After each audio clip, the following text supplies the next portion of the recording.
Good morning, everyone. Morning. Now when we did family photo, we can proceed with our gathering as 35th high-level meeting under the title Reshaping Multilateralism in an Era of Divides and Transformation.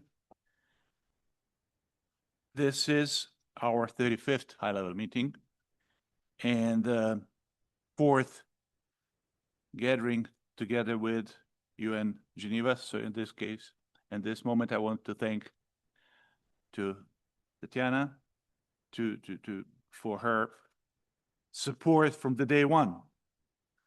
And we are very honored and privileged to be partnering with United Nations Geneva as NGIC. And this is our, let's say, second or first traditional gathering, high-level meeting besides Global Baku Forum as our flagship event.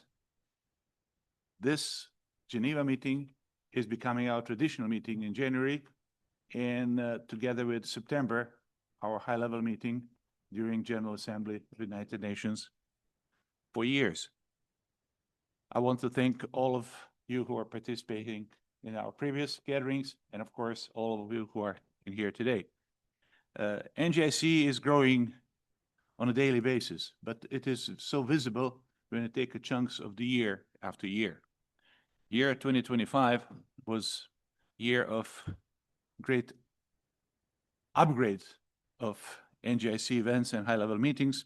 And of course, I want to use this opportunity to thank to President Aliyev, who's been from the day one being so supportive to NGIC and giving us privilege to do really be ourselves, to go along the mission of the NGIC, dialogue, respect, learning and understanding, and try to be a platform for putting like-minded people to discuss the global most relevant challenges in front of us. Of course, all of us in here are representing ourselves as NGIC family, and we are together along the mission that we are having. And I want to thank, of course, I'm so sad that she's not with us, Madam Rebeca. She's not only our president, but she's, if there's a word leader, then it can be in the future just replaced with Vaira, because Vaira is someone who is putting us together along the very fruitful and great journey that we are sharing together. Of course, I want to remind you that besides the agenda that we all share, I just want to remind you that this is also an event in which we are trying to get more prepared and more, let's say,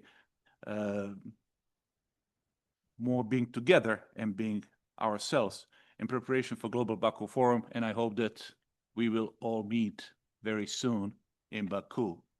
And some of the topics that we'll be discussing here will be just opening our gateways to real substantial discussions that we're going to have in Baku in March very soon.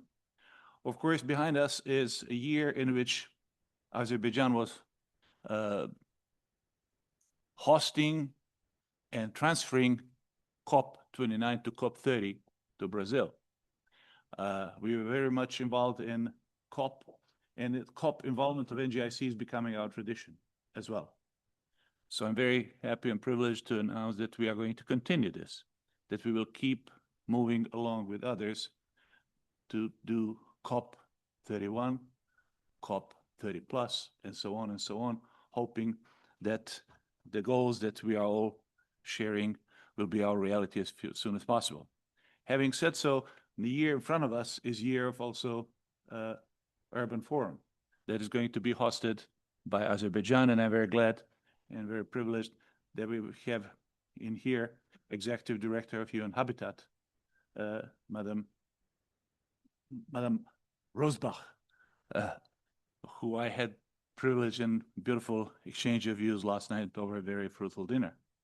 Of course, I want to thank to Madam Rebeca Grynspan, who was with us last few years, really sharing our journeys along the NGIC events and projects that we're having.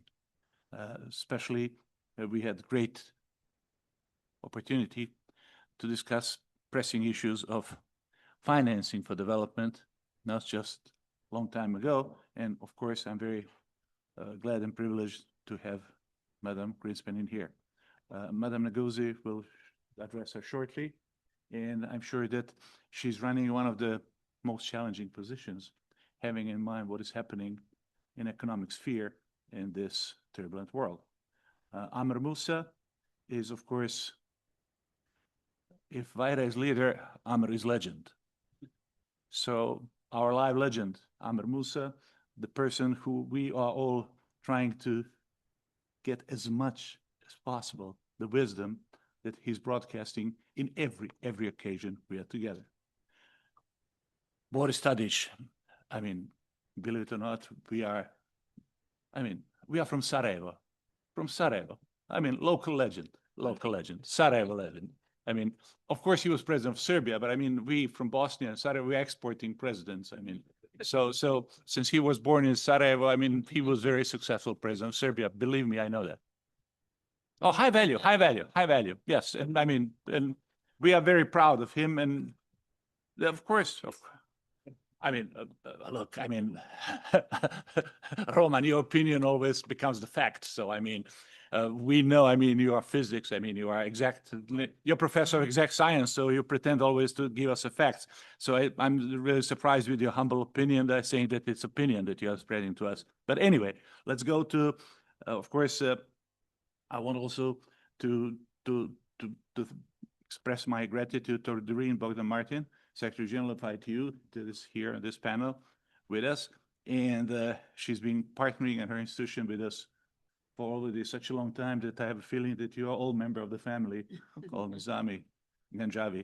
And of course, last but not the least, Anar Guliyev is the chairman of the State Committee of Urban Planning and Architecture of the Republic of Azerbaijan. I want to especially to pass great gratitude to him to be with us in here, because he's the key person from, let's say, key person in a habitat that is in front of us. Now, having said so, I would pass the floor for the first remarks of Madam Tatiana Valovaya, Director General of United Nations Office of Geneva. So I'm not going to introduce too much anyone when I call them, because I already introduced everyone.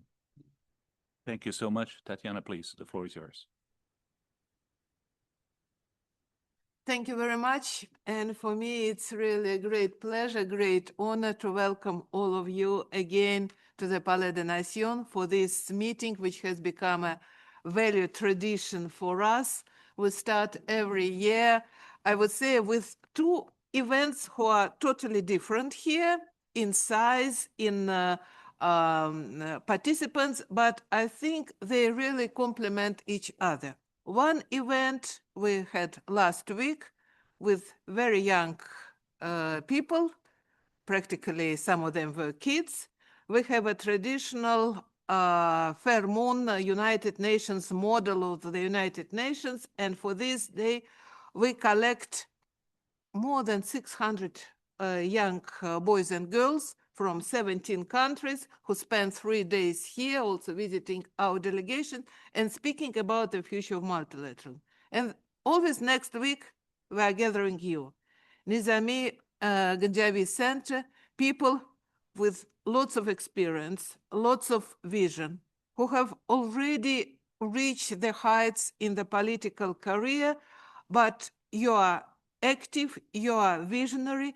And for me, it's always very, very interesting to see that your ideas, your thoughts are practically the same like the thoughts and the suggestions of the young people.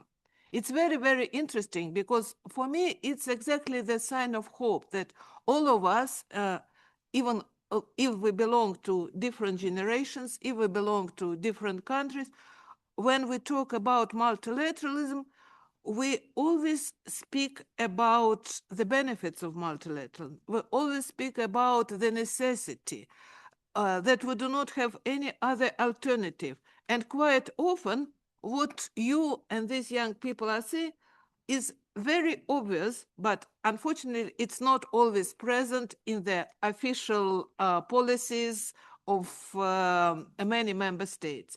That's why the necessity of really changing, reshaping multilateralism is so important. You know, the Secretary General many years ago in his paper, Our Common Agenda, spoke about the new multilateralism, which is inclusive, which is integrated, which is networking. Multilateralism, which has been put as a major part of the Pact for the Future. Exactly this vision of multilateralism, where all the voices are being heard and taken into account, where, of course, sovereign nations remain the key actors in the international arena. Of course, they are making the final decisions, but they are not the only actors in the international arena. International organizations, regional organizations, civil society, non-governmental organizations like Nizami Ganjavi Center, young people, academia, we have to get all together and discuss the challenges, and only then we can find the solutions. I think these days it's more important, more relevant than ever, because we can see easily around the world how elections can change political policies of the countries.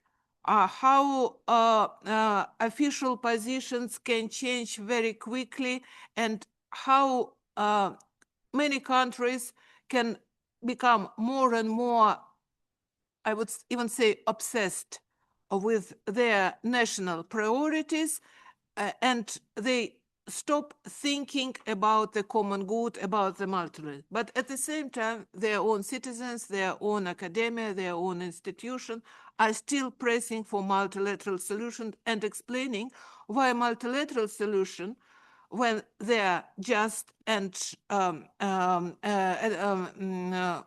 good for everybody, are better than purely national solutions. So for me, that's very, very important in this time of so many challenges, really to work together, all of us, member states, representative of governments, and the civil society, and the young people, and the academia, and the private sector.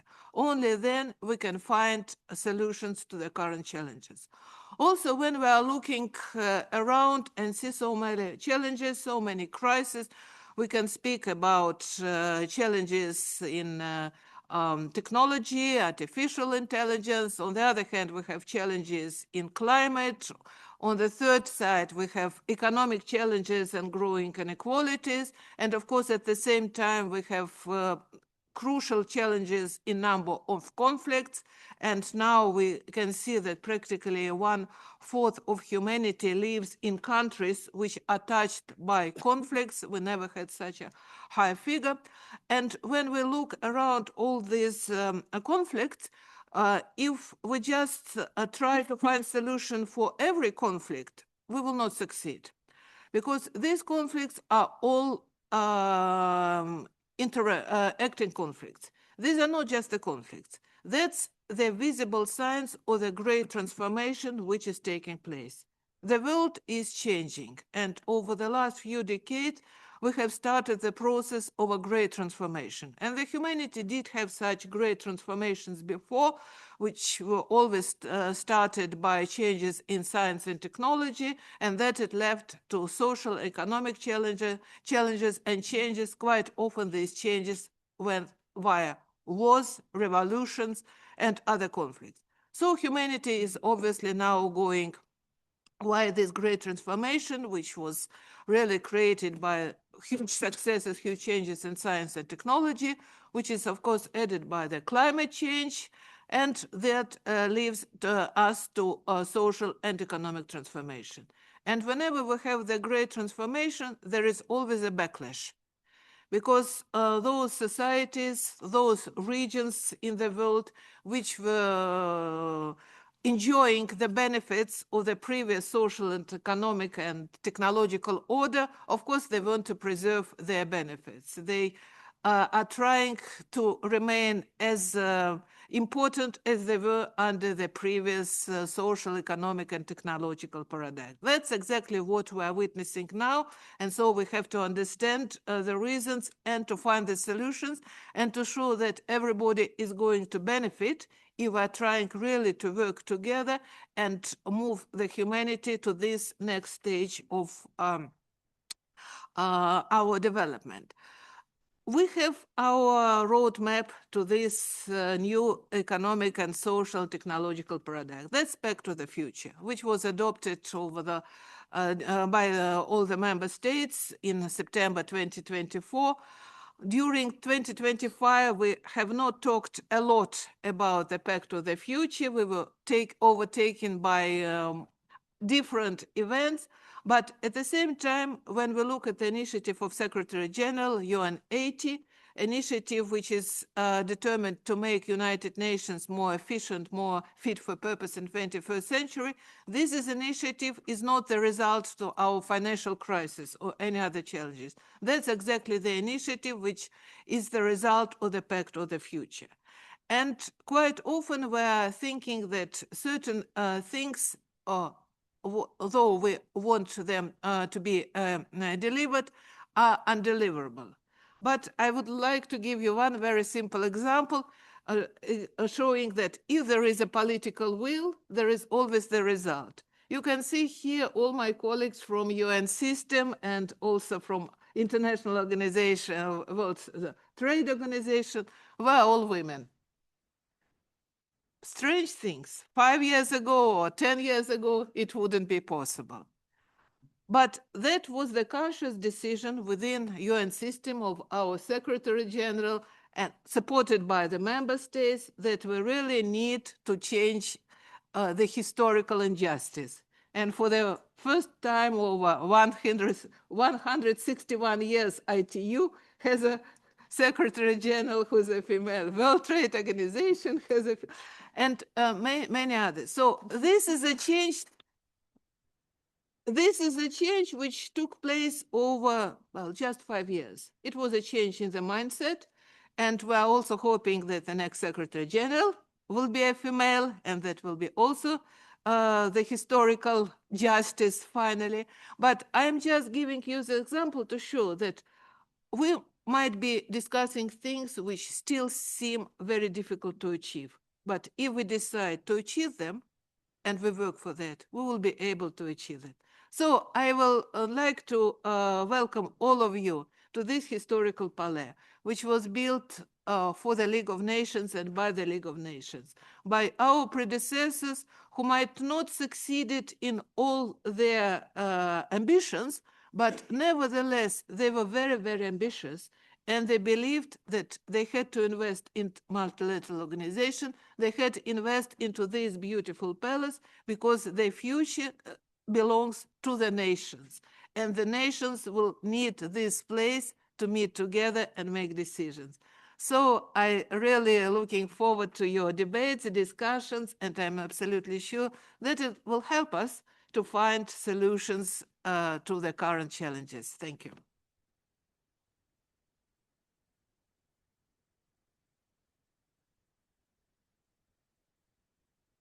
For efficiency reason, I pass the floor to Madam Ngozi Okonjo-Iweala. Good. Well, thank you very much, Prime Minister, and Excellencies, ladies and gentlemen. Happy New Year to all of you. I think in spite of the turbulence, we all have to wish each other a very happy, healthy, and joyful New Year. We are living in difficult times, and multilateralism is being called into question more intensely than at any time in the 80 years since the modern international order was set up in the wake of the Second World War. Trade is only one of the areas that is being disrupted, but wow, for us, what heavy disruptions. When you turned and said living a bit in the eye of the storm, that's the way people describe it. The answer is yes. We're doing that, and we're still waking up. Trade has never been disrupted as it has been now in 80 years since GATT and the WTO And I think the amazing thing to me that I want to share with all of you is when we do our analysis. So this is not my wishful thinking. Analytical work by the WTO based on a methodology that we've used all the time shows that 72% of world trade is still taking place on WTO terms. So the multilateral trading system is being amazingly resilient. So in spite of the bilateral agreements, in spite of all the disruptions you've seen, the system that was built is remarkable. And we see members, almost 3/4 of them still trading on WTO terms. And I want to give them all the credit. So I will speak later about what I feel then needs to be done to make sure this continues. I think this is the best news I always bring to prime ministers or presidents when they say, oh, the system is in trouble and it's been disrupted. And when I give them this number, they feel very happy. And methodology for measuring the percentage of MFN trade has not changed. So those who challenge the number, we gave them the working paper on the methodology. If you have a better one, please share it with us. No one has come forward so far. So I just want to give you a little bit of comfort, of resilience in the face of disruptions. But you may not like the unilateral actions. I've certainly shared my own views with the United States that I don't agree with the unilateral actions. But I do share their criticisms of the system. And the criticisms that they present on the trade side as to why the disruptions happen. I share a lot of the criticisms. And I think it would be unwise for us not to listen to their criticisms, but not only the Americans. In my organization, the developing countries have criticisms about the system and the emerging markets. So the issue is if it's member-driven, what I ask them, I'm not WTO, you are. If you all have these criticisms, why haven't we made the changes? But we also need to ask the question, why are these disruptions happening now? Some argue that it's with the passage of time, people have forgotten the lessons that led to the creation of the system, the brutal wars, including the trade wars and the Smoot-Hawley Act of the 1930s that led to, tit-for-tat trade wars that led to the Great Depression and the conflicts and the war. When leaders came, as Tatiana said, and said, never again, let's create a system of global rules and ways of behavior, including in trade, that would carry us. The people argue the reason we're having these disruptions is because they've forgotten just how this system has succeeded. And that is partly true, that sometimes when things are working well, we take them for granted. But I don't believe this is the only reason that the disruptions are happening. And I want to share with you my thinking. I think there have been, in the past few decades, 5 major shifts within countries and across the world that have led to the situation we're in now. But I feel that multilateralism, much as we love it, has not responded adequately to these shifts. And this is why we need to now make the changes that we need to make. I think the first is the economic shift. If you just go back even when the WTO was created in 1995, advanced economies accounted for almost 60% of global economic output, and developing countries only 40%. Today, these numbers have been reversed, and the faster growth in poor countries and emerging markets, and which has been supported by an open and stable and predictable global trading system, have reversed these numbers, where 60% of global output is now being contributed by developing countries and 40% by advanced countries. And this growth has helped lift 1.5 billion people in the world out of extreme poverty. But it has also spawned some anxiety on the part of developed countries about what is happening. So that's the first economic shift. I think the second is the inequality shift. If you look at the report to the G20 by Nobel Prize winner Joseph Stiglitz and his committee, they point out the global increase in incomes and wealth at the upper end of the scale, with those at the top of the scale getting an increasing share of national income and wealth. And when there have been recoveries in countries, many of them have been what we call K-shaped recoveries, with those at the top getting richer and those at the bottom not necessarily doing as well. if you look at data, you may see that inequality between countries has been diminishing. That is true. It has been diminishing. But this phenomenon of the rich getting richer and general inequality within countries increasing is also one of the shifts that we have been seeing. And even when inequality has been decreasing between countries, I think some countries have remained at the margins of the system and have not benefited. So there's this phenomenon of feeling like, okay, things may be getting better, but it's not getting better for me. I think in the US, it's being felt as an affordability crisis that is being talked about all the time. You know, the economy is growing rather well, but the impact of that is not filtering down as much to ordinary people. I think the third shift is a technological shift or technological shifts. And of course, most dramatically, the internet in recent decades, but now we have AI. And these have been wonderful. I'm somebody who loves technology, makes it easier to communicate, measure things, produce, and for trade, really diminishes trade costs. You know, but as with waves of technology, including previous waves, there are also those who have not shared in the good that has come with this phenomenon. And in some cases, it's exacerbated some people feeling left behind and exacerbated the feeling of inequality. And it's not just in advanced countries. You know, automation is seen as a factor in declining peak rates of industrial employment within many developing economies, leading to a phenomenon we call premature deindustrialization among economists. The fourth shift is the environmental and climate shift. Climate loss and damage and adaptation and all the phenomenon going on with climate change has also accelerated this feeling of uncertainty and lack of control and that has hit many countries. Of course, biodiversity loss, we know, has accelerated with potential enormous implications for agriculture, pharmaceutical development, and others. And then I think finally my fifth shift is a demographic shift, falling birth rates across much of the developed world, with some with some emerging markets like China joining them and having significant issues, where you have, very healthy birth and fertility rates in developing economies. And, this fear of immigration and uncertainty that is created around this also has fed into this.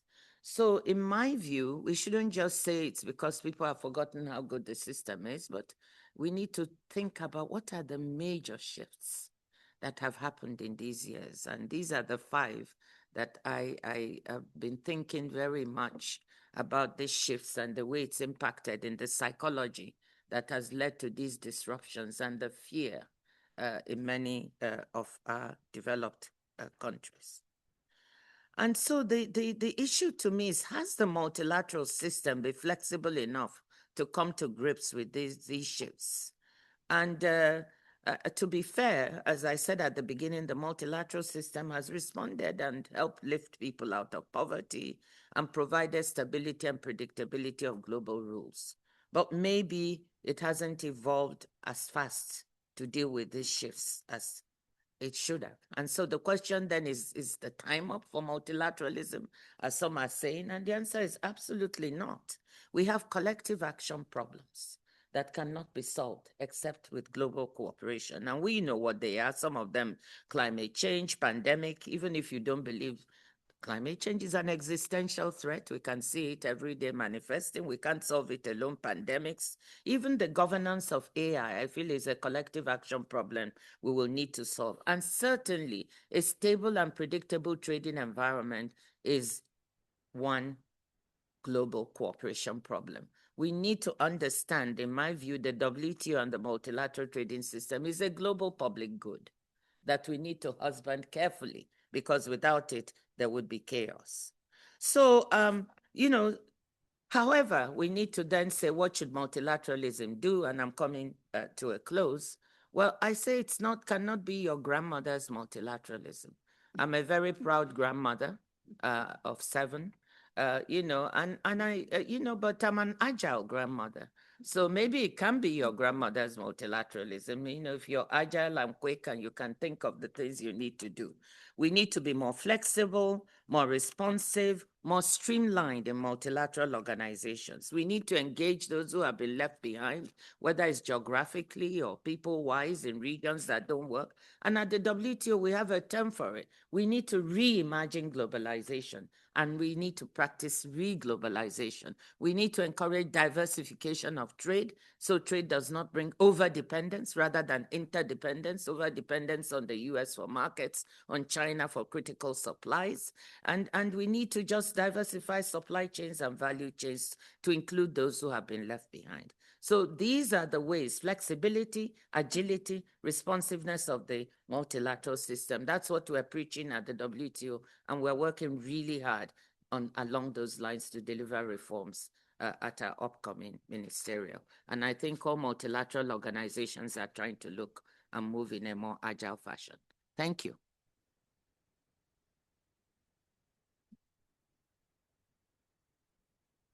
Thank you. Doreen? Precise introduction, right? Thank you.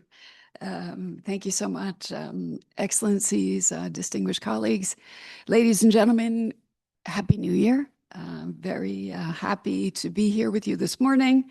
And I want to thank NGIC for convening this very timely and also very necessary dialogue. And I thought I would address my remarks from a digital perspective and kind of picking up on Ngozi's interventions about the different shifts and that important technological shift that we are seeing roll out before us. Humanity has never been as connected as we are today. And yet the risk of fragmentation has never felt more real. We meet at a moment of profound transformation and also profound tension or turbulence, as Ngozi referred to. Of course, digital technologies are reshaping our economies. They are reshaping our public services, our societies at an extraordinary speed. They are redefining how we learn, how we work, how we govern, and how we connect with each other.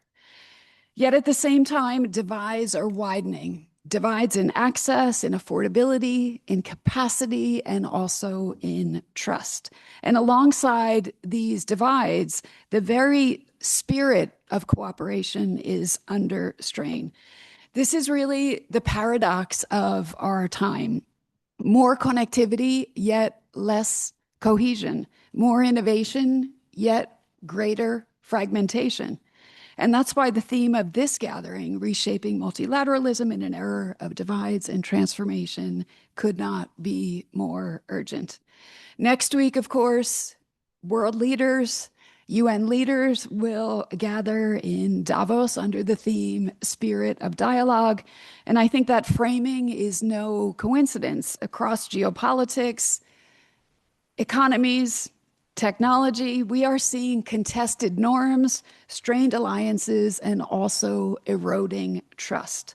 Long-held assumptions about security, about sovereignty, and global integration are also being challenged. So the question before us is not whether the world is changing, because it clearly is. The question is whether our systems of cooperation can adapt fast enough and inclusively enough to keep pace. International digital cooperation, I think, offers us an important lesson. And over the past 2 decades, it has, I would say, quietly underpinned one of the most dramatic transformations in human history. In 2005, just over 16% of the world's population was online. By 2025, that figure had risen to around 75%. That progress did not happen by accident. It was built on open technical collaboration, shared standards, coordinated spectrum, and trust-based multilateral mechanisms that allowed innovation to actually scale across borders. And today, as we confront, as previous speakers have mentioned, artificial intelligence, quantum technologies, and other frontier innovations, we need that same spirit of cooperation and collaboration, more so now than ever before. Reshaping multilateralism doesn't mean abandoning what works or reimagining, also Ngozi, as you mentioned. It means we got to evolve. We have to evolve it, and we have to do so in a way that is intelligent, in a way that is pragmatic, so that it remains relevant and also effective in this rapidly changing world. And at the International Telecommunications Union, as the DG rightly mentioned, we're 160 years old. That principle has guided our work from the very beginning. And for over that century and a half, ITU has served as a neutral, also inclusive platform where governments, where industry, where academia and civil society can come together, not to compete, but actually to coordinate. Our technical and often quiet form of multilateralism has helped to keep the world connected through things like shared standards, interoperable networks, and reliable global systems. It may not always make headlines, but it does make modern life possible. It also aligns well with the UN 80 reform agenda, as the DG referred to, which is a system-wide effort to really modernize multilateralism, to reduce fragmentation, and to ultimately strengthen delivery for people and for planet. I think all of this points to a simple reality that no country, no sector, or no institution can navigate these transformations, in particular, the digital transformation alone. Cooperation is not an option, it's actually foundational, because digital transformation is a shared global experience, and fragmented approaches, whether they're technical, regulatory, or geopolitical, they risk widening divides that we seek to close. This digital divide is not just about connectivity, it's about development. It's about education, it's about skills, opportunity, economic potential. And for the estimated 2.2 billion people still not using the internet, exclusion is not abstract. It means limited access to knowledge, to services, to markets, and to participation in society. And I think we're seeing what happens almost live now this week, what happens when access is taken away or turned off. Ensuring meaningful connectivity for all is not just a technical challenge, it's actually a moral and developmental imperative. And at its best, multilateralism has to be pragmatic, it has to be bridge building, because it's about enhancing knowledge, it's about setting standards, and it's about aligning actions in support of health, well-being, people, planet, prosperity.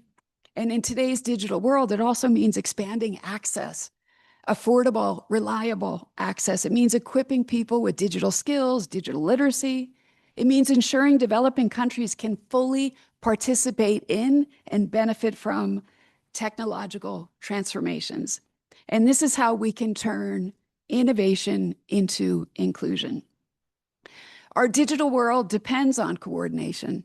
It depends on consistency and reliability. And that's why standards, again, often invisible, but always essential, remain at the heart of digital cooperation.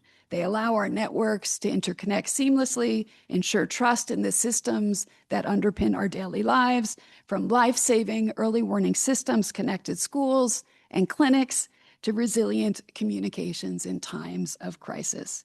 Standards do more than enable technology. They actually scale solutions. They spur innovation, and they ensure that progress is shared.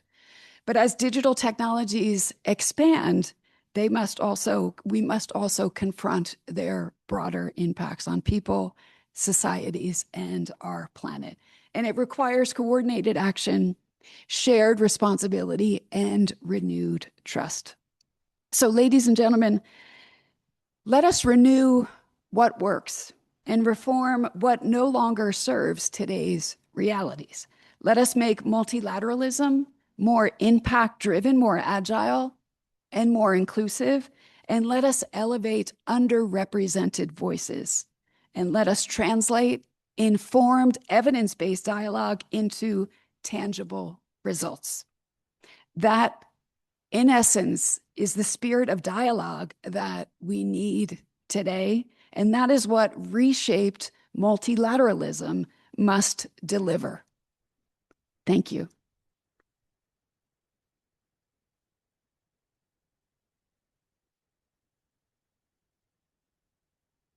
I think I would now turn the floor to Mission Impossible, which is run by Rebeca, because UNCTAD is Mission Impossible. You've been doing it years. I mean, and it reminded me of because Rebecca Ferguson is the key person in Mission Impossible.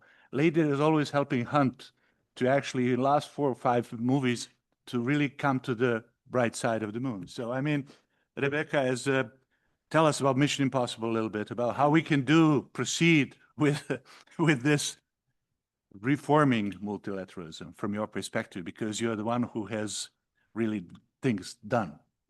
Thank you. Thank you very much. And let me first thank the Nizami Ganjavi International Center and the United Nations Office at Geneva for convening us. Thank you very much. I look around the room and I see people that have served as ministers, as prime ministers, as presidents, as heads of agency. So people that have carried the weight of difficult decisions. You know what it means to govern in uncertainty, to negotiate when positions harden, to keep institutions running when everything else stops. And that experience is what this conversation requires.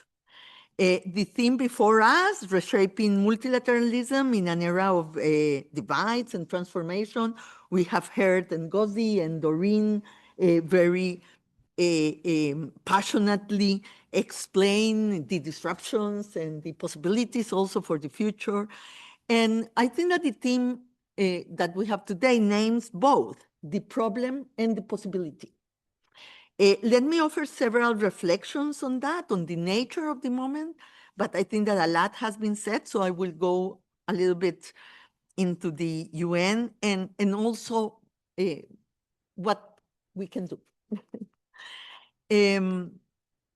I start with some reflections on the nature of these moments. You know, we are 2 weeks into 2026 and it looks like a decade already.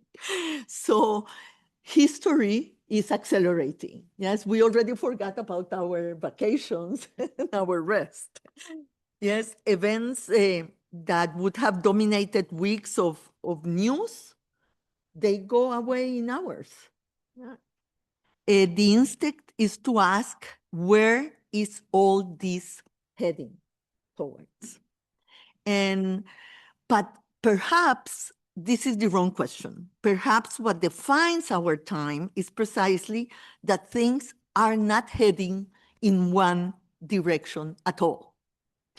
3/4 of global growth, we heard Ngozi, now comes from the developing world. Yet, for billions, prosperity remains a headline about somewhere else. So Doreen talked also about the paradox, yes, that we are living. I think that there are paradox and there are also contradiction directions in the towards where we are heading. So we live in times where, well, another good example is clean energy. We were talking yesterday about this. Clean energy advances faster than anyone predicted. In 2024, 92% of the new energy added to the world was renewable.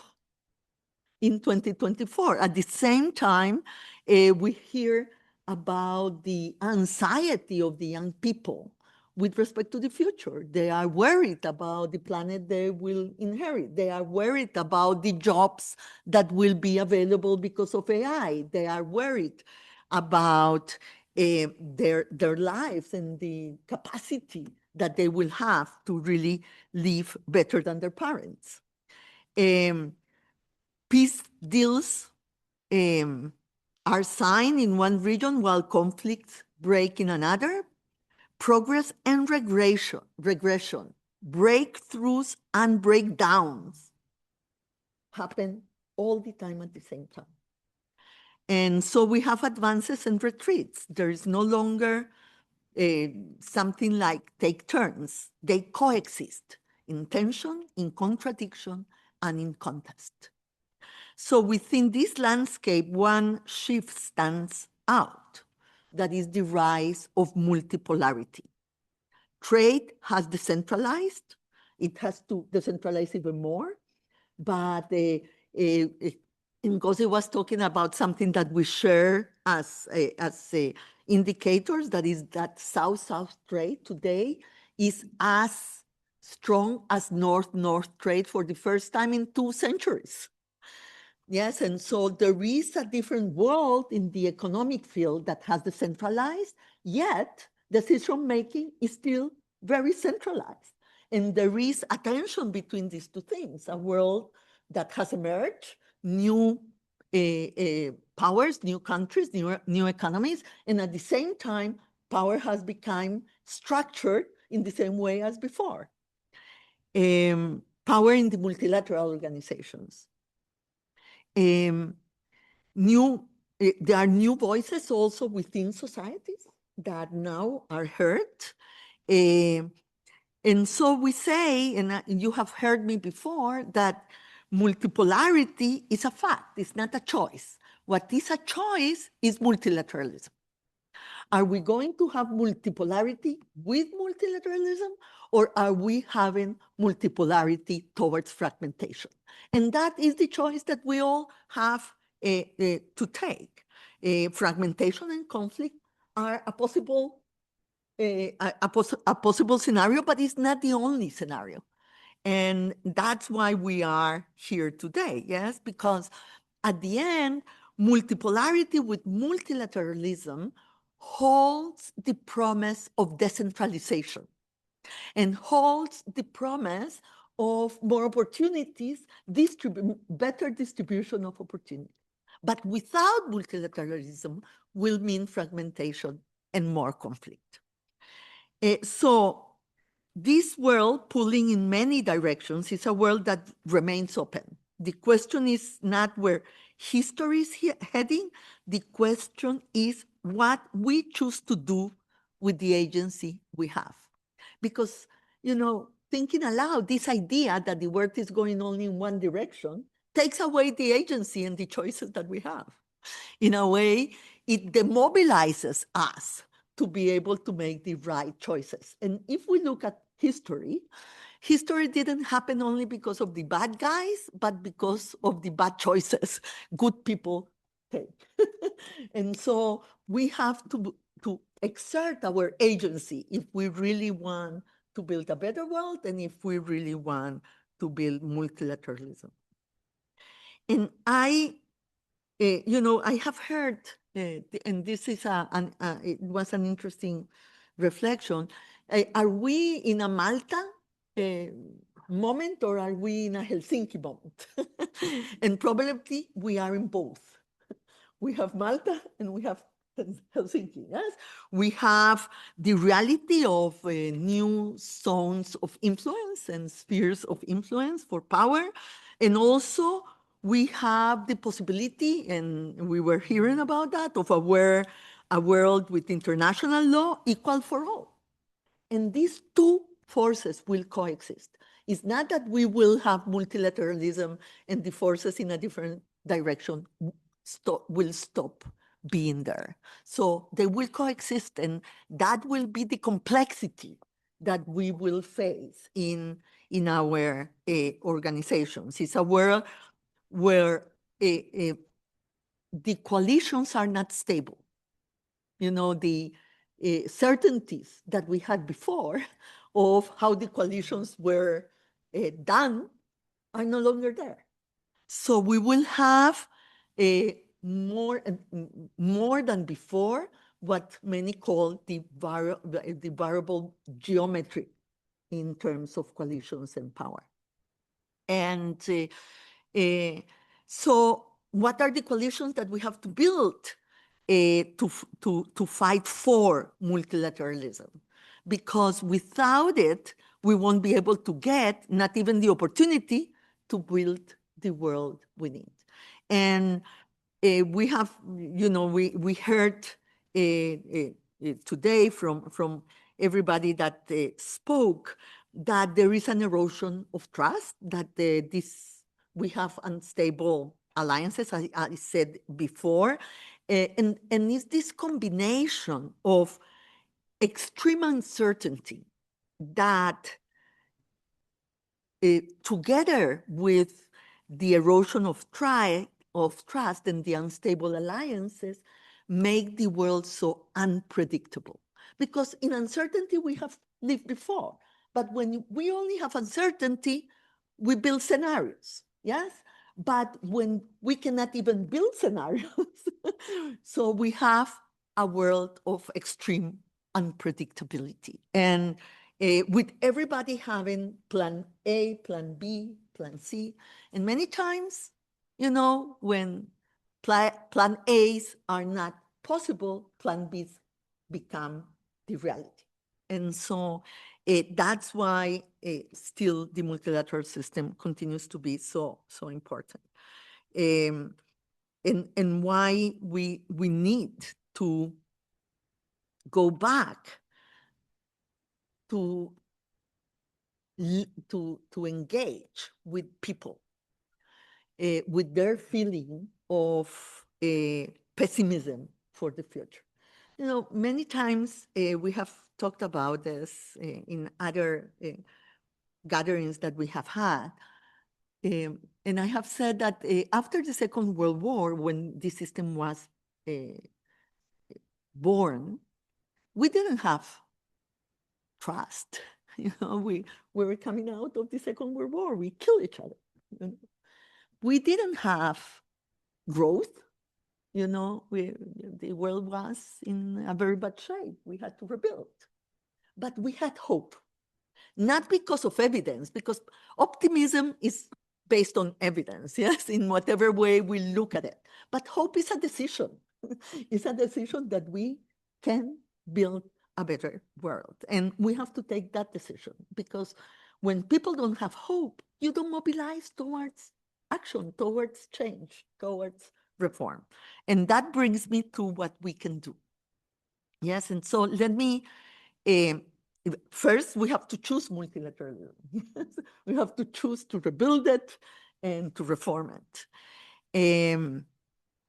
Not reform for the sake of reform, but for the sake of change and what it makes possible for peace, for action, for people, and for the future. So let me go very quickly through them. With respect to peace, I have been reading some of the history of the analysis of the UN after the first 10 years of the UN. The criticism of the Security Council is very similar to the one we have today. If you read 10 years after the Security Council and the UN were born, the criticism, if you read it, is very similar. The Security Council is not able to preclude or to all the big conflicts of the world, and it was not doing so 10 years after the UN was born. So 70 years later, we have to also put that into perspective, because sometimes we think of today compared with the past, and we think that the past was all the time better. No, there were a lot of things that the UN and the Security Council were able to do, even when big and important conflicts were not being were not precluded by the Security Council. But so we have to be much more determined in how we do prevention, mediation, and dialogue. And I don't think that the UN now has the structures to do that effectively. I know that I have to run, but yes, but let me say, you cannot do prevention and mediation in a bureaucratic structure that is pyramidal. You need a different way of doing it. So I think that especially on peace, if we want to be at the table, if we want to be effective in the prevention and mediation, if we want to be capable of the dialogue, we will need to change the structures of work in peace and security in the UN. I won't go into the others, but let me say we have to change for action because we have to be agile, flexible, fit for purpose. My colleagues have talked about that before. We have to reform about closing the distance between the institutions and the lives it is supposed to serve. So that is reforming for people. And we have to reform for the future because we have to take decisions in a more inclusive way of the voices that were not there when this organization was born. And we have to be ready for the technological transformation of our societies and the new challenges. So we have to reform for the future. So this is the reason we keep returning to Geneva, yes, because Geneva is this city that have put humanity, have seen humanity build something better. And if we go back to Article 1 of the UN Charter, and we go back to peace and security, development, and human rights, that is what the Charter says in Article 1. We don't have to read even the rest. We will be able to come together in coalitions that believe in multilateralism, although they will have to change for every objective that we will set forward, because no coalition will be the same coalition for everything.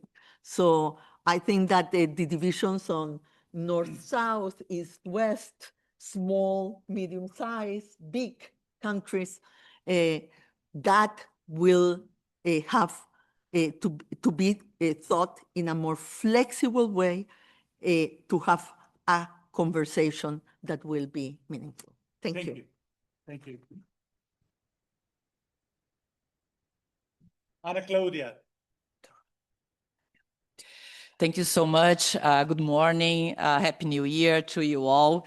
First of all, my sincere gratitude to the Nizami Ganjavi Center. In times like these, we really need these spaces to think, to come together and think. And we almost don't have time to think through our busy schedules. Also the government of Azerbaijan through Anar for the amazing partnership that we are having and moving forward, and I will talk about that. Rebeca, thank you so much for the segue. First of all, I don't know how can I speak after these brilliant women from the multilateral system that spoke before me, but I'm learning with you, and I thank you for also leading the way for us. And Rebeca, thank you, because you mentioned three things that I would like to talk about, and I'm very conscious about our time. People, rebuild, and coalitions. And we spoke about technology, we spoke about the economy, we spoke about climate, and you spoke, Rebeca, about the war and the time when multilateralism was built. And one of the main concerns at that time was to make sure that people had houses, that they were housed, that they were sheltered. And Europe, for example, went through a massive housing development moment where thousands, millions of houses were built to protect people. And it's very important that we look at the people in the moment. We don't forget the people, because we talk about the shifts, we talk about the trends and everything, but let's look at the people. And here I would like to bring to you that people are at the moment in a very vulnerable situation. We are living a global housing crisis. All of you in all your countries, cities, and so on can see bits and pieces of this crisis. You see people living on the streets more and more.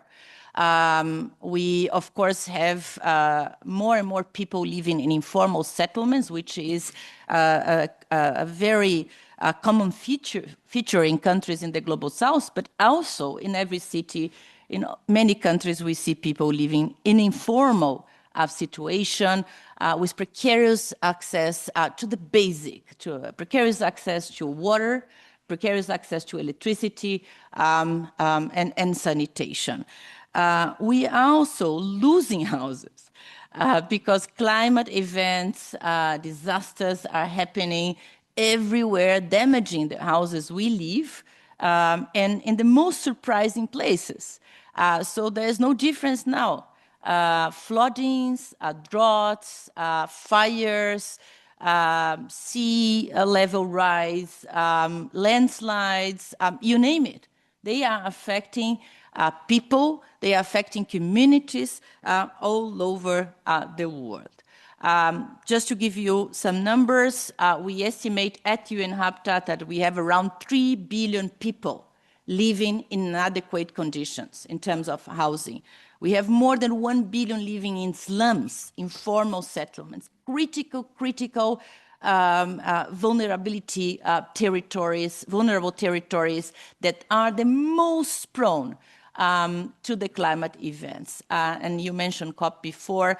Talk about urban heat. They are the most affected. In Rio de Janeiro, in a favela, people experience 8 degrees Celsius more than in the rest of the city, to give you an example.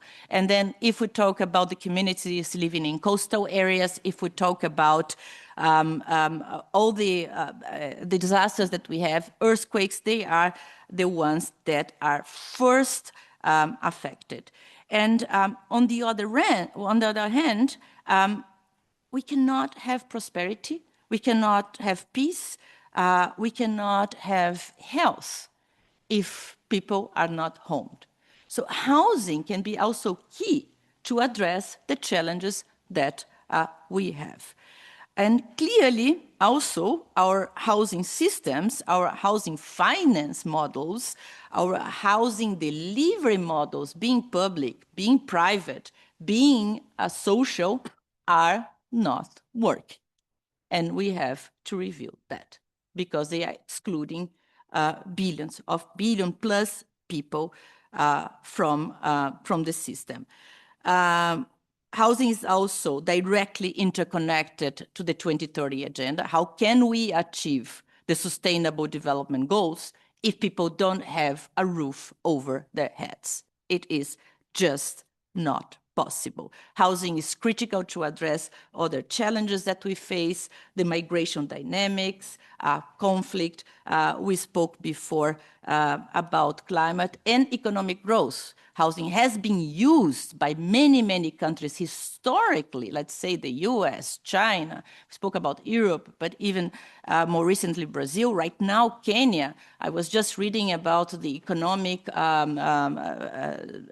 growth in Kenya and the importance of the real estate, the importance of the affordable housing sector for the recent economic growth in the country. I mentioned Kenya. We are located located in Kenya. I live there, so we are very close to that. And this is very important for Africa. In sub-Saharan Africa and Southeast Asia is where we are going to see in the near future until 2050, where 70% of almost 70% of the population is going to be global. We are going to see hundreds of millions of people coming, almost 2 billion people coming to cities. 90% of the 2 billion people that are coming to cities are in Africa, sub-Saharan Africa, and Asia.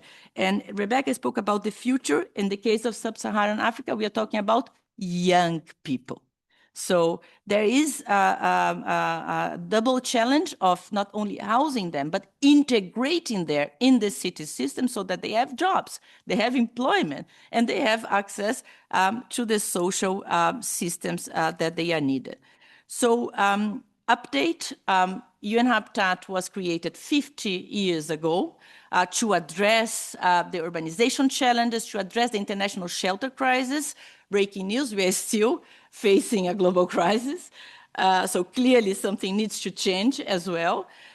So from our end, member states this year in May approved our new voted for our new strategic plan for 26-29, where we put access to housing, access to secure land, access to basic services, the transformation of informal settlements as a critical priority. We consider that through housing we can have an impact in 3 main impact areas. One we spoke about is environment and climate action. We were together at COP.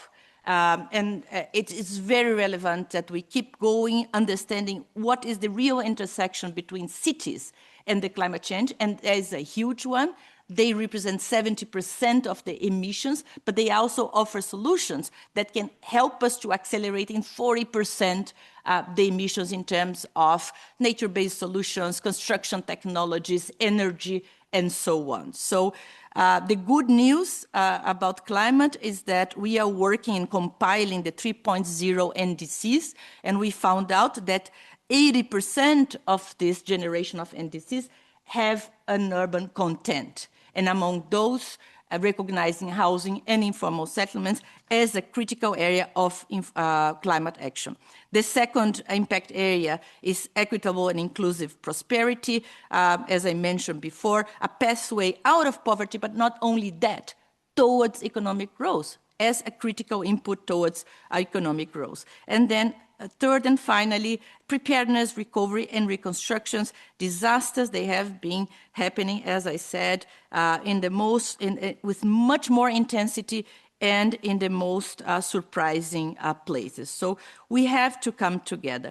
The commitment, the global commitment that guides the work of UN Habitat is called the New Urban Agenda. And it was endorsed by member states 10 years ago. So this is a critical year for UN Habitat because in New York in July, in the General Assembly, we're going to look back what happened in the last 10 years. And it's the first time we have really a robust, wide endorsed framework that founds the governance, the urban governance, the governance for cities in the world, because cities, they do play a role. Before we get to New York, we're going to be together in Baku. I hope we are going to be together in March before, but in May, we are going to be together from the 17th to the 22nd at the World Urban Forum 13. It's the 13th edition of this very unique conference. And it will be critical for us not only to look back what happened in 10 years, what we achieved and what we haven't achieved. Clearly, housing was already expressed by member states that we haven't achieved, and we need to move forward. But then we have the pact for the future. What happens with technology, right? What happens, what are the impacts of trade in terms of our cities? What are the future generations, how they're going to live? What kind of needs and demands they're going to have? We have the climate agenda and so on. So we hope to use the World Urban Forum, Anar and colleagues, as a global coalition. And Rebeca mentioned the word coalition. And we hope to use the World Urban Forum to discuss the crisis, but not only that, to really look at solutions and exchange, because there's no single organization, you name it, any development bank, UN Habitat, that will offer the solution for the crisis. The solutions are out there, and we need to exchange, and we need to come together at one place and facilitate this horizontal transfer. We'll have several places at the World Urban Forum. I will not go into detail on how we are going to do that, but I just want to call attention that the World Urban Forum speaks at so many levels to many things that were said before, and to what we need to do in the future. I hear you. I will finalize now. It's just the last line. It's the last line. It's the last line. Because as everybody said, multilateralism has been questioned, and we all have our own criticism. I believe the World Urban Forum is unique. Why it's unique? Because it's a very large conference. It's actually, in terms of numbers, the second largest within the UN, but it's not an intergovernmental process. It is a platform for stakeholders. It was created as such 20 years ago by the General Assembly. So it's a critical space for us to bring the UN together as a system and to bring the UN closer to the ground where we need to have impact. Thank you.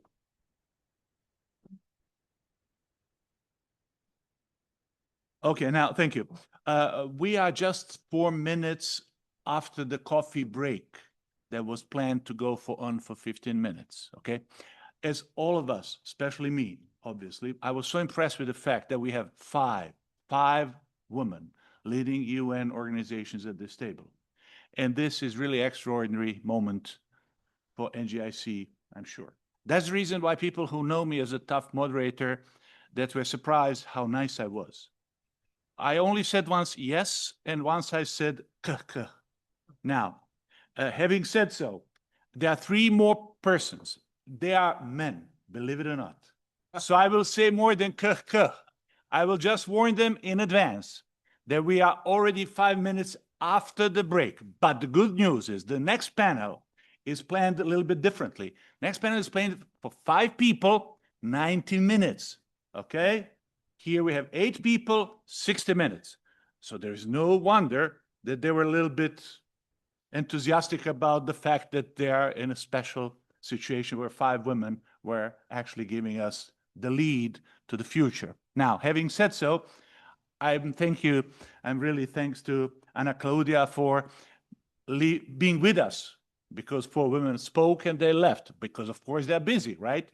Now, having said so again, please, Anar, Guliyev, the floor is yours. I think you will give a good lead to Amre, Moussa, and Boris, who are always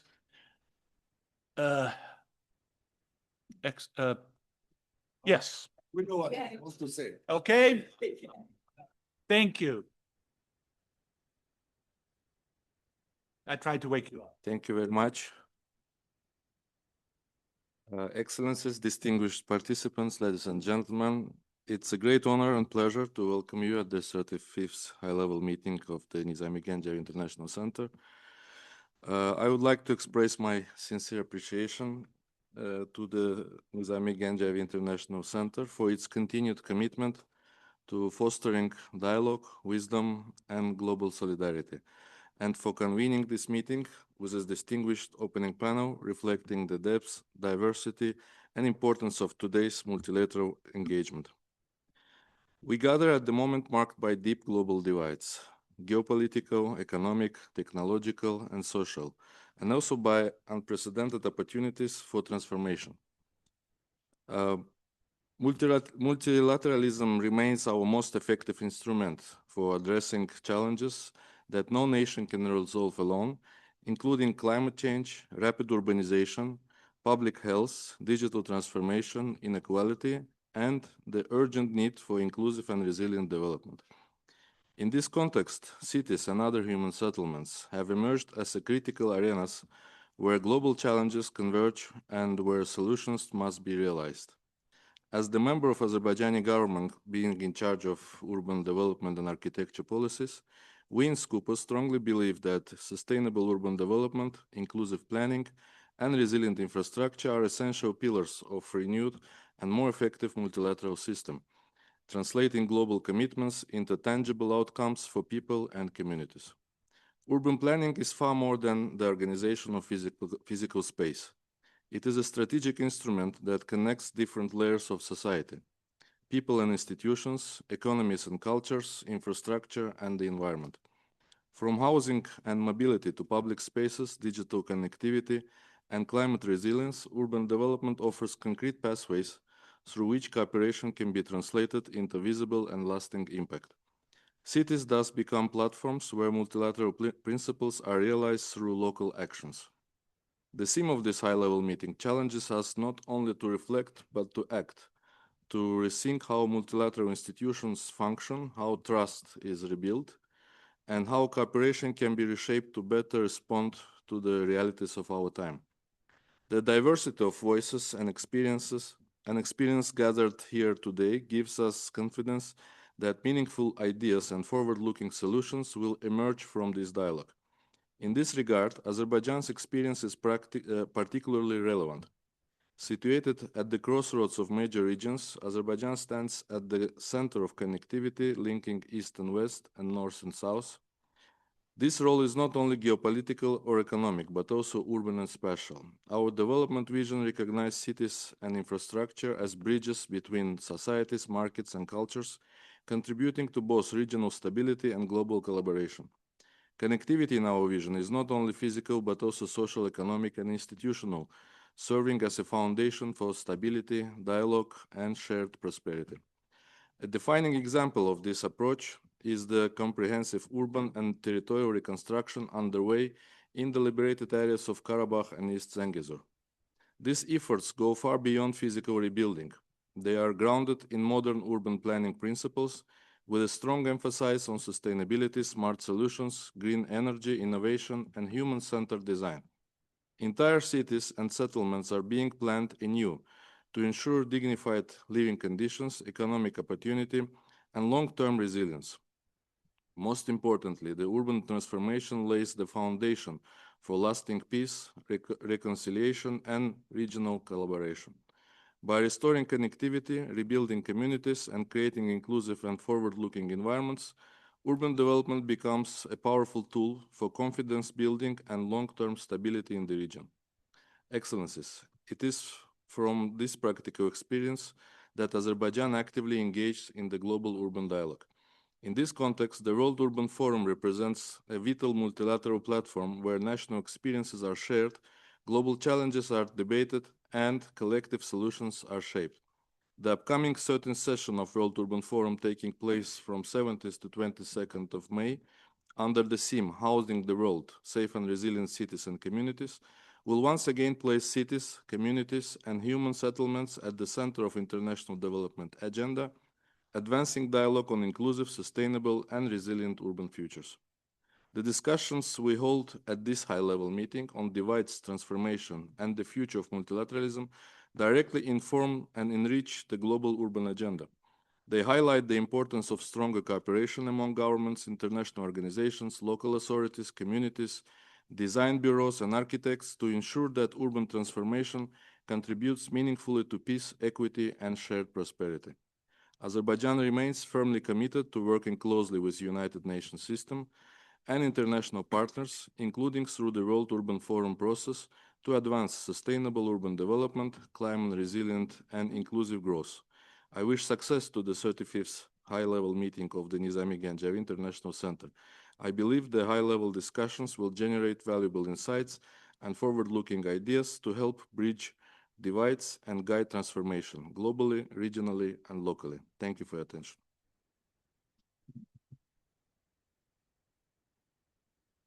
Thank you so much.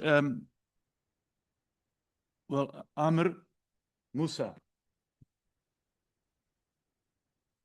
see how Anar showed us that can be structured, focused, sharp, on time.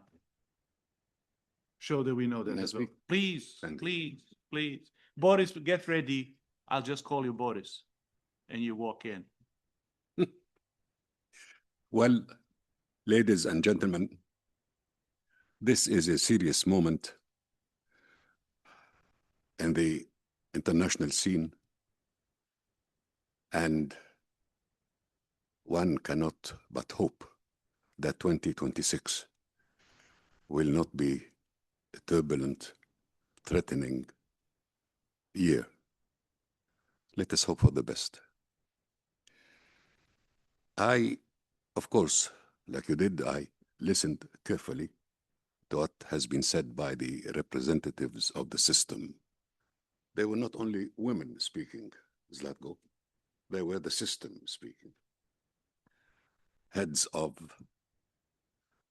specialized agencies that belong to the system. And I think our message should be we are members of the international civil society. We wish them well. I agree with the Director General of WTO that the system has not failed. In fact, the multilateral system has proved to be very energetic and result-oriented. The work of specialized agencies, the work of the funds, of the programs, have really achieved results. The system has succeeded. What failed is the international security system, not the entire system. And therefore, we have to be open and to tell the world, no, we do not believe that the multilateral system, born in 1945, has failed and has to go away and think of something else. This is a wrong approach. This system has to continue to be rationalized, of course, and to talk freely, openly about the international security architecture. That's the first point. The second point has to do with the future. Are we moving towards a bipolar system, multipolar system? What kind of system is coming up?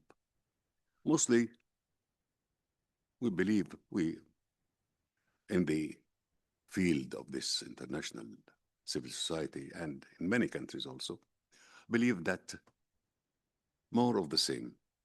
Two superpowers competing, two superpowers quarreling, and want to have their influence reflected in the new system. Then we have to think, what about a third power? And I believe the time has come for the global South to prove itself and refuse to be just a ball between two teams playing football. The third world, as it has been called, the non-aligned way of thinking and of organizing, the future of the world should not be left as it has been to the hands of big powers, superpowers, strong powers, rich powers. The third world, the global South, the other countries will have to make their views known. And we have the authority. I'm not speaking on behalf of the third world, although I come from a country that belongs to that world, but the changes in the world, the world system which is coming, should not be left to the superpowers or big powers alone. The international civil society will also have to prove that we have a role to play. It should not be left only to countries and the interests, the competing way they are leading international life, but we, the international security, the international civil society system, will have to address this point and prove our role. Nizami Ganjavi International Center is part of the international civil society. And here we have a responsibility that peace, issues of war and peace, should not be left to the competing superpowers. We have to, we in the third world, but generally, will have to make our views known and our role felt. So I believe that the future of the world system will be roughly as follows: two superpowers, a multilateral system, and a third world, I can say system, I can say come together, gathering, movement, whatever. So there will be another system bringing back the role of third world, the role of, has to be non-aligned, one way or the other, with new approaches and new way of thinking, but we should not leave the future for the two competing superpowers. Having said that, I believe that any new approach by us and others should address the crisis of international law, its existence, its system of organizations, the applicability of this international law. It is a catastrophe that today, with the failure of the Security Council, with the sidelined international law, where should we go to? The small countries, the medium countries, even some so-called big powers. How are we going to address the problems we have before us? The international law is not there. And the system that was there to service, to apply, to guarantee, to protect the international law are also sidelines. This is a major problem. This is a major, what can I say, failure of the system. So we should not address the system as yes or no. There is a system. It is difficult to replace it. But the issue of international law, the applicability of international law, the respect of international law should take precedence over so many other things that will have to be also serviced and also called to order. I'm not talking about the representatives of states, but we, the international civil society, the moment has come for us to mobilize and bring all organizations working for peace, working for stability, working for development together. The system, the new system is being considered, is being written now. Our contribution is needed in order to protect the rights of all the people of the world. The people of the world are not composed only of country one or country two, state one or state two. We are almost 200 states, and we have our right to live peacefully and not to be dictated by those big powers on what to do, how to behave, and about the future. Let us agree also that the major epidemic is poverty. Poverty is the enemy number one of the international society. And until now, there is extreme poverty. There is poverty A, poverty B, poverty C, but poverty. People cannot live a good life. When it comes to pandemics, they don't know what to do. When it comes to jobs, they don't find. And when they try to move across the borders, they will be killed. And now the problem of refugees is one of the major problems that we have to consider. And you have to take a position, we, the international community, we, the international civil society. So before Zlatko calls me out of order, and I will stop here, but I call on my colleague, Boris, now to continue along these lines and tell us what to do in the face of the polarization of the world among two superpowers that will not listen to us, will not really take care of our points of view. We are witnessing what is going on in Ukraine, in Palestine, and in several other parts of the world. The time has come for us to say, stop it. We have a different point of view. We have a different point of view. Listen to us. And in order for them to listen to us, we need a forum. And the forum is the UN. And the UN is still there and should continue to be there. Thank you very much.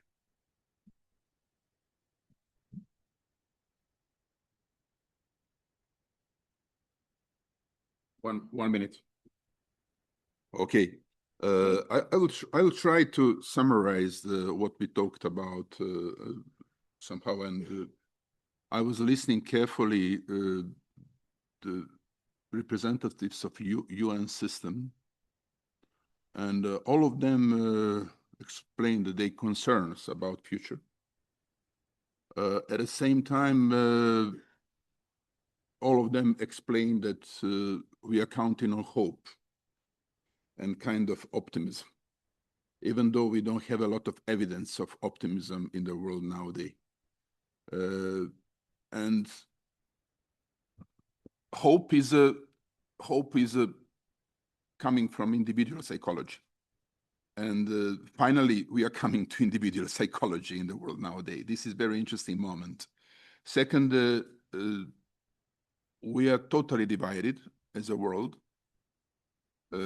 We have not only different opinions, but very different and opposite interests, and totally different philosophy in the world nowadays. United States has been explaining in the past few days that they are coming back to Monroe's strategy, which means that the Latin America and the North America belongs to the United States, and this is their sphere of interest. Final immediate outcome of that is that Russia can count on a Russian world. This is their sphere of interest, and I don't know what is going to be final decision of such a world by China and Chinese Communist Party and some of Chinese world. That means the Russian world, former USSR country, belongs to Russia. The two American continents to United States, and I think the Eastern Asia and the ASEAN countries to China. I don't know what is going to belong to Europe in that moment, but I'm not sure that Europe is able even to understand current situation. And that's very fast and very dangerous changes we are facing with. This is crystal clear. I mean, the reaction of European leaders on a crisis we are facing with is disaster. What happened in Venezuela and the reaction of Madame von der Leyen was really incredible. And other European leaders right now, and they are trying to accommodate themselves to the new situation, which is at the same time something as a normal regarding the position of European Union after Second World War, which was simply following strategy of United States without being able to define their own position, their own strategy, their own philosophy, and their own borders. I'm reminding yourself about talks between European Union and Turkey, for example. Decades negotiations about whether Turkey is going to be member or not of European Union, but right now we have the problem. We don't know where are the borders of European Union, which is the zone of interest of European Union. And right now we are thinking about multipolar world. In the world which is totally divided, A few days before coming here, I was thinking, what is going to be topic of our discussion right now, after Venezuela, after everything what happened in Ukraine, after many wars all around the world, and war in Nigeria and attack on ISIS in Nigeria, and we are living really in a very interesting world, and we cannot understand. I mean, we are living in the world where the main powers cannot understand their consequences of their measures. This is very interesting. The big powers are looking as a people that are navigating boat towards waterfall, and they are continuing to go towards waterfall, and they are expecting they are not going to fall down. And that is the situation we are facing with right now. The process of dismantling international law is not something very new. I was always reminding you that was starting in the recent period of history on Kosovo. And nowadays, I'm really totally shocked how many people are defending territorial integrity of Ukraine, even though they recognize Kosovo independence, dismantling territorial integrity of one country, which was member state of United Nations. You cannot have a totally opposite approach to the principal issue. You cannot have a totally opposite approach. You have to have a kind of ties and the traits between your decisions and your behavior in politics. Otherwise, you're going to pay extremely high price. And right now, we are living in that world. United States has been attacking on Iraq, capturing Saddam Hussein, justifying that military operation because of accusation of Iraq that they have the weapon for massive destruction, chemical weapon, and they couldn't find that, and they changed the regime, and outcome of that was a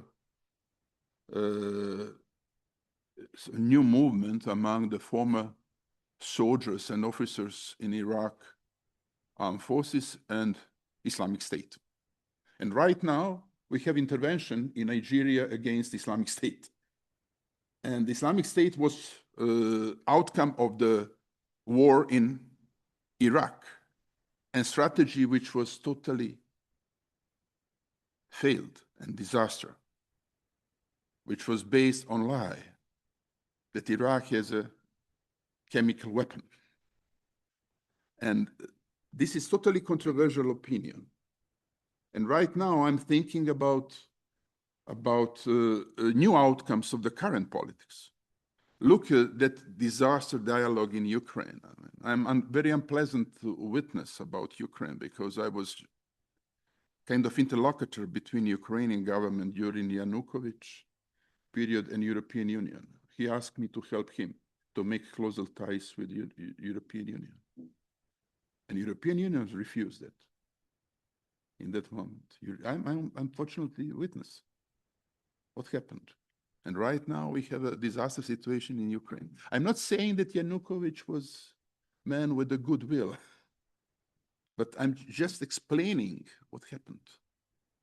And right now we have a fear whether Russia is going to attack on European Union, on European countries.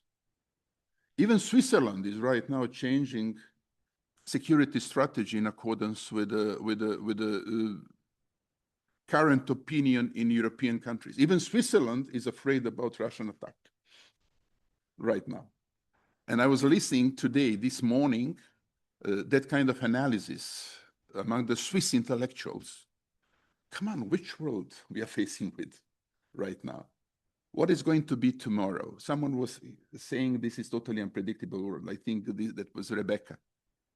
We are really living in totally unpredictable world. But we are living in totally unpredictable world in terms of threats. Threats are everywhere. And now I'm coming to psychology, because we mentioned a lot of psychological elements in the previous discussions. And I'm trying to summarize that with with the psychology. When the individuals are facing with a lack of the integrative traits, the mental health is in the dangers. When you have a problem, when all of us are facing with the problems, but when integrative traits are weakening, this is explosion of mental health and the problem. And we are living in that world. We don't have integrative traits anymore, like it was. We have disintegrative traits right now. To stop. Yeah. Because two times you said. I'm stopping.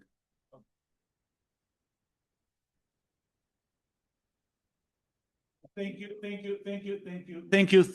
you so much. I heard more than half of our speakers used the call for hope. Hope is definitely an indispensable ingredient of motivating, mobilizing, moving people, but hope is not a strategy. So I hope that we will hear a little bit more about strategizing. I want special thank goes to Minister Anar Guliyev, who is the only one who spoke 7 minutes as planned. So I want to thank you, Mr. Minister, for this. And I'm calling next panel.